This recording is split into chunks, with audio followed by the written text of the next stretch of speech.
Hello, welcome back to our channel. Today, I'll show you how to save your Wix website quickly and easily so you never lose any of your hard work. First, log into your Wix account and open the website you want to edit. Once you're inside the Wix editor, look toward the top right corner of the screen. You'll see a Save button there.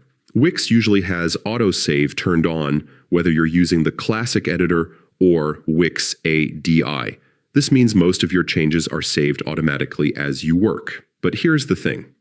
It's always a good idea to double-check, especially if you've made big changes like adding new pages, updating images, or tweaking your design. To be sure everything is saved, so simply click on the Save button after making your edits.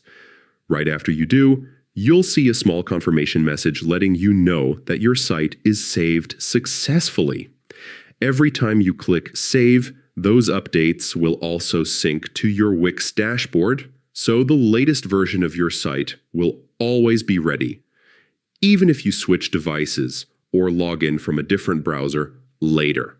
And that's it. Saving your Wix website is quick, simple, and keeps all your work safe so you can focus on building without worry. Thanks for watching, and don't forget to like, share, and subscribe for more helpful Wix tips.